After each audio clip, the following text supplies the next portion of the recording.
दोस्तों, टाइपराइटर की खटखटाहट आज भी कोर्ट के बाहर और सरकारी दफ्तरों में सुनाई देती है। कुल मिलाकर इस टाइपराइटर से ऐसे ही ऑफिशियल डॉक्यूमेंटेशंस के काम ही किए जाते हैं। लेकिन क्या आपको पता है, ये क्रिएटिविटी एक्सप्लोर करने का एक और तरीका है।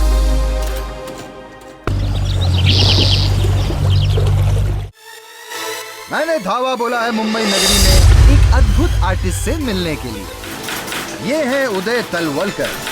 अरे नहीं, कंफ्यूज मत होइए, ये कोई नॉवेलिस्ट या राइटर नहीं है। अरे ये तो जबरदस्त, बेहतरीन, रियल लुकिंग ऑसम से भी सुपर पोर्ट्रेट्स बनाते हैं, वो भी टाइपराइटर से। यस, ये है world record holder, typewriter artist.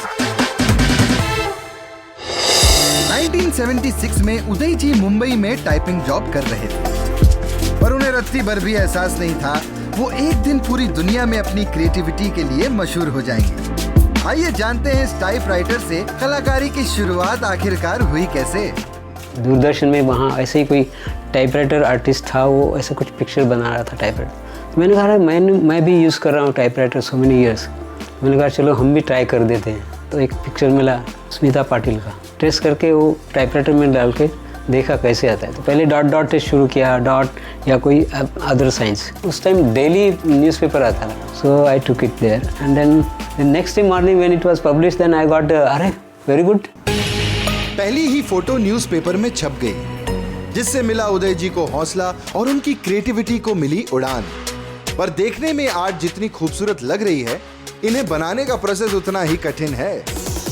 सबसे पहले तो पेपर को ग्रिड में डिवाइड किया जाता है, फिर पेंसिल से फोटो स्केच की जाती है। हर बॉक्स में जो पार्ट आता है उस पर फोकस करके धीरे धीरे पोर्ट्रेट फिनिश की जाती है। उदय जी पहले यूज करते थे सिर्फ डैश और कॉमास, लेकिन बाद में यूज किए लेटर्स। शेडिंग करने के लिए यूज करते हैं लेटर M, जिससे ओवरलैप करेंगे तो डार्क शेड आता है, और लाइट शेड के लिए आई को दबाते रहिए। और अब इनकी टेक्निक इतनी इवॉल्व हो गई है कि नाम लिखकर आर्ट बना लेते हैं हमारे उदय जी। लेकिन उदय जी, अगर गलती हो गई तो उससे आप सुधारते कैसे हैं? इसमें कोई इरेज नहीं कर सकते। एक स्ट्रोक बन गया, उसको पीछे नहीं ले जा सकते, उसको इरेज करेंगे तो स्पॉइल हो जाएगा। तो इस तरह से बहुत कठिन है। अरे वाकई ये बहुत कठिन है सर। पर सबसे ज्यादा मुश्किल क्या बनाने में होती है? आइज़ को बनाने में और स्माइल को दिखाने में is very difficult. Mostly eyes के लिए मैं इक्वल टू द साइन जो यूज़ किया है। स्माइल के लिए उसमें क्या होता है, जब दांत दिखाने होते तो आई उसको यूज़ कर रहा हूँ, उसका स्ट्रोक जो है उसी जगह में पड़ना चाहिए, वरना क्या होता है अगर स्लाइटली भी आगे पीछे हो जाएगा तो पूरा वो स्पॉइल हो जाएगा। सर, अब ये ब्रीफकेस में क्या लेकर आए हैं आप? ओहो, अब यही है क्या वो 364 A4 साइज शीट्स, जिन्हें मिलाकर बनती है वर्ल्ड्स लार्जेस्ट टाइपरिटन पेंटिंग? उदय जी ने मॉस्को में बनाई 22 बाई 13 फीट की लता मंगेशकर जी की पोर्ट्रेट और बनाया वर्ल्ड रिकॉर्ड। इसे बनाने में लगे पूरे 236 घंटे। OMG! उदय जी ने जिनका भी पोर्ट्रेट बनाया है, सब हक्के बक्के रह जाते हैं। इनमें Bala Saheb Thackeray ji, Dalai Lama, Lata Mangeshkar, Madhuri Dixit, god of cricket Sachin और superstar of the millennium Amit ji भी शामिल हैं।